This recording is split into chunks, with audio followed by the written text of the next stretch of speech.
Bonjour, voici quelques rappels sur le cercle trigonométrique.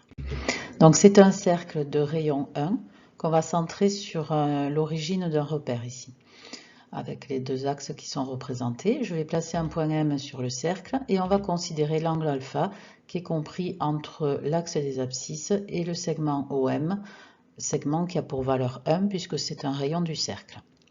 Je vais projeter le point M sur chacun des deux axes perpendiculairement. Et avant de continuer, je vous fais un bref rappel de trigonométrie. Donc, la trigonométrie se passe dans un triangle rectangle dans lequel on considère un angle aigu.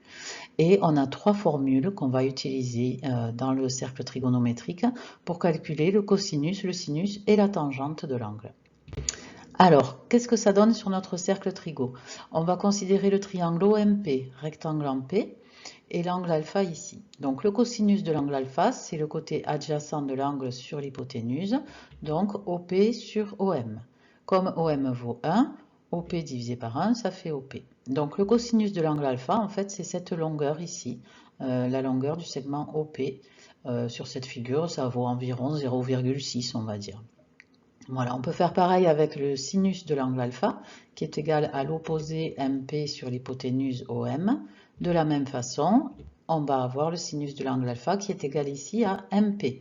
La valeur MP, je la reporte sur cet axe vertical et le sinus va donc correspondre à cette mesure-là qui vaut à peu près 0,8, on va dire, dans ce cas-là. Voilà, donc les axes, l'axe des abscisses correspondra toujours au cosinus et l'axe des ordonnées au sinus. Et la tangente, me direz-vous? Ben, la tangente, on peut l'avoir aussi sur le cercle trigo, mais c'est vrai qu'en général, on vous la demande moins. La tangente, c'est l'opposé sur l'adjacent, donc ça fait MP sur OP. Le problème, c'est que MP et OP n'ont pas de valeur particulière ici. Par contre, si j'agrandis un petit peu mon triangle, je garde le même angle alpha et je fais en sorte que le côté adjacent mesure 1. Je vais avoir la tangente qui va être égale au côté opposé SR sur le côté adjacent OR. Et donc, comme OR vaut 1, ça va faire SR. Donc, la tangente alpha, c'est la mesure de ce segment SR ici. Voilà. Donc, en gros, le cercle trigo vous permet de visualiser les valeurs du cosinus, du sinus et de la tangente d'un angle donné. Alors, on va à présent voir des valeurs remarquables d'angle sur le cercle trigo. Alors pour ça, il faut définir un sens de rotation. Le sens trigonométrique, c'est le sens inverse des aiguilles d'une montre.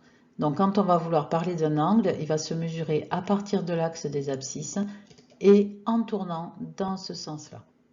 Ça, c'est à savoir par cœur. Ensuite, quand on est sur le cercle trigo en général, les mesures des angles ne sont pas en degrés mais en radians. Donc il y a une correspondance à connaître et ensuite c'est de la proportionnalité. Donc il faut savoir que pi radian, ça correspond à 180 degrés, c'est-à-dire un angle plat.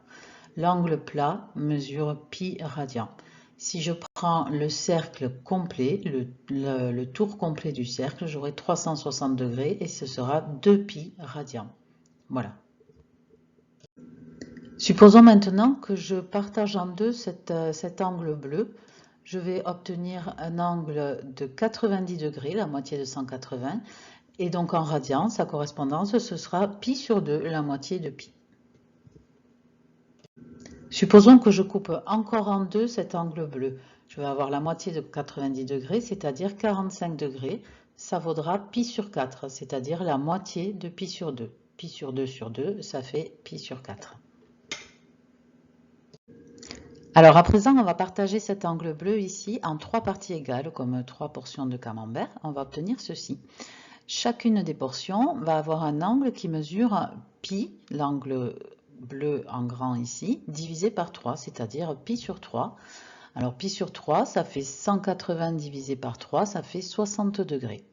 Voilà, donc on a des angles de 60 degrés, donc là j'ai pi sur 3. Si je le rajoute une fois de plus, je vais obtenir 2 pi sur 3. Une fois de plus, je vais obtenir 3 pi sur 3. 3 pi sur 3, si je simplifie par 3 sur ma fraction, c'est bien égal à pi. Voilà, c'est un moyen de vérification que vous pouvez utiliser. Alors on peut poursuivre et rajouter une fois de plus pi sur 3. on va obtenir ceci et on aura 4 pi sur 3, hein, puisque je suis partie de 3 pi sur 3 plus pi sur 3, ça fait 4 pi sur 3. 4 pi sur 3, c'est cet angle bleu ici qui vaut 180 degrés plus 60, c'est-à-dire 240 degrés. Et je peux continuer encore, rajouter pi sur 3, j'obtiendrai 5 pi sur 3 ici. Et une fois de plus, j'obtiendrai 6 pi sur 3 et je retomberai sur le 0 ici, parce que 6 pi sur 3, ça fait 2 pi. J'ai bien fait tout le tour du cercle. Alors, il reste un angle dont on va avoir besoin encore. Donc, on va prendre l'angle pi sur 3 et on va le partager en deux. Donc, on va obtenir la moitié de pi sur 3, c'est-à-dire pi sur 6. Pi sur 3 sur 2, ça fait pi sur 6. Et donc, ça vaut la moitié de 60 degrés, c'est-à-dire 30 degrés. Supposons qu'on veuille placer 3 pi sur 2, par exemple. Je vais partir de pi sur 2, puis je rajoute pi sur 2, ça fait 2 pi sur 2, et encore pi sur 2, ça fait 3 pi sur 2. Donc c'est l'angle bleu qui est ici, qui va mesurer 180 plus 90, c'est-à-dire 270 degrés. Voilà, donc tout ça c'était pour des angles positifs. On peut aussi parler d'angles négatifs, par exemple le point qui est ici, là où l'angle bleu vaut 3 pi sur 2, je peux l'obtenir aussi en partant de l'axe des abscisses et en tournant dans ce sens.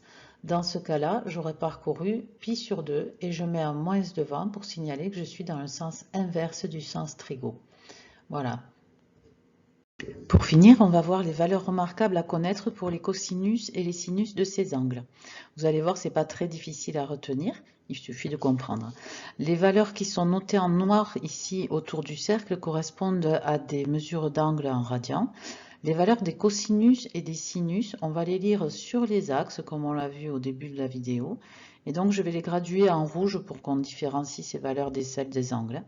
On va avoir donc ici 1, puisque c'est un cercle de rayon 1.